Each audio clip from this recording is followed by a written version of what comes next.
নমস্কার বন্ধুরা, আশা করি আপনারা সবাই ভালো আছেন। আর পূর্বাস কিচেনে আপনাদের সবাইকে স্বাগত জানাই। আমার আজকের রেসিপি সর্ষে ইলিশ।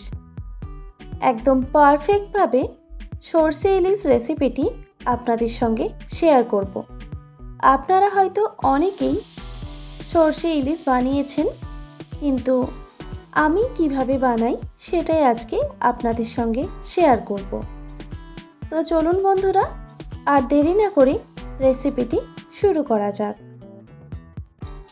সর্ষে ইলিশ বানানোর জন্য আমি 5 পিস ইলিশ মাছ নিয়েছি, আর মাছগুলোকে কেটে পরিষ্কার করে ধুয়ে নিয়েছি। এরপর মাছগুলোকে ম্যারিনেট করে নিতে হবে। সেই জন্য দিয়ে দিলাম পরিমাণ মতো নুন,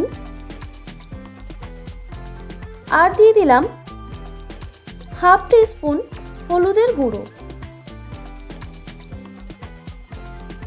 আর সামান্য পরিমাণে সর্ষের তেল দিয়ে দিলাম। এরপর খুব ভালো করে নুন, হলুদ আর সর্ষের তেল মাছের মধ্যে মেখে নিতে হবে।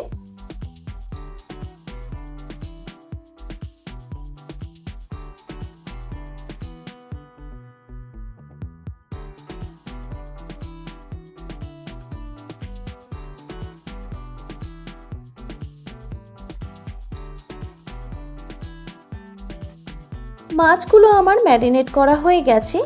এইভাবে আমি রেস্টে রেখে দিচ্ছি প্রায় 15 মিনিটের জন্য। ততক্ষণে একটা মশলা রেডি করে নেব। সেই জন্য মিক্সিং জারে দিয়ে দিলাম 1 টেবিল চামচ কালো সর্ষে আর 1 টেবিল চামচ হলুদ সর্ষে, আর সামান্য নুন দিয়ে দিলাম। এবার শুকনো গুঁড়ো করে নিতে হবে মিক্সিতে। এখন আমি কোনো রকম জল ইউজ করব না। দেখুন, গুঁড়ো করে নিয়েছি। এইভাবে সর্ষে যদি মিক্সিতে বাটা হয় একদমই তেতো হয় না। এরপর সামান্য পরিমাণে জল দিয়ে দিলাম। এবার একটা মিহি পেস্ট আমি বানিয়ে নিয়েছি। দেখুন, এই পদ্ধতিতে মিক্সিতে মশলা বাটলে একদম মিহিভাবে মশলাটা বাটা হয়ে যায়। এবার এটা আমি সাইডে সরিয়ে রেখে দিলাম।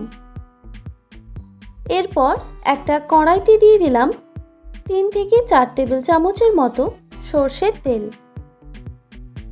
তবে প্রথমে কড়াইটা খুব ভালো করে গরম করে নেওয়ার পরই তেলটা দিতে হবে। তারপর তেলটা দেওয়ার পর কড়ার চারপাশে ভালো করে তেলটা ছড়িয়ে দিলে কড়াইটা ননস্টিকি হয়ে যায়। এরপর ম্যারিনেট করে রাখা ইলিশ মাছগুলো আমি হালকা করে ভেজে নেব।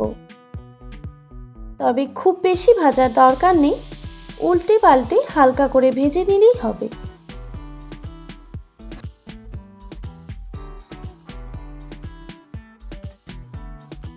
মাছের এক সাইডটা ভাজা হয়ে গেছে। এবার আরেক সাইডটাও উল্টে হালকা করে ভেজে নিতে হবে।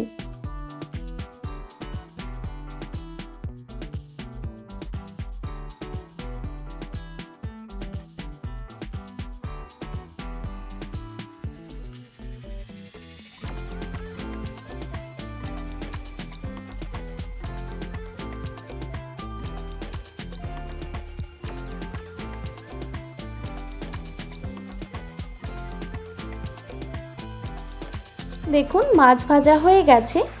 এর থেকে আর বেশি মাছ ভাজবো না। এবার আমি মাছগুলো তুলে নিচ্ছি।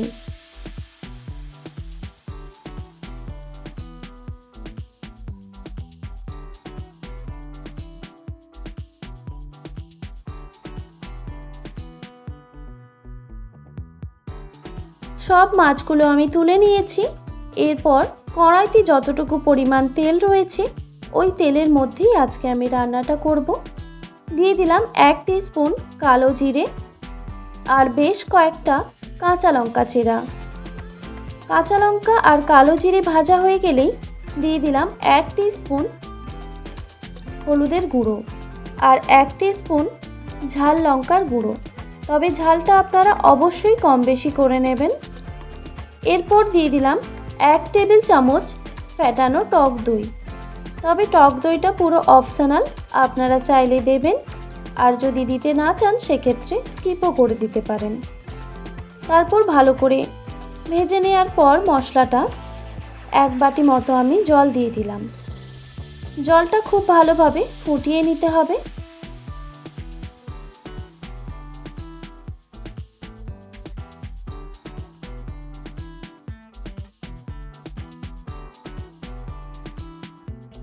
প্রায় 1.5-2 মিনিট মতো আমি জলটা ফুটিয়ে নিয়েছি। এরপর দিয়ে দিচ্ছি ভেজে রাখা ইলিশ মাছ। আমি 4 পিস মাছের ঝাল বানাচ্ছি, 1 পিস ভাজা রেখে দিয়েছি। আমার ছেলে তো ঝাল খায় না, সেই জন্য মাছগুলো দেওয়ার পর আরও কিছুক্ষণ আমি ফুটিয়ে নিচ্ছি। কিছুক্ষণ ফুটে উঠলেই দিয়ে দিলাম বেটে রাখা সর্ষে। আমি 4 টেবিল চামচের মতো সর্ষে বাটা ইউজ করেছি।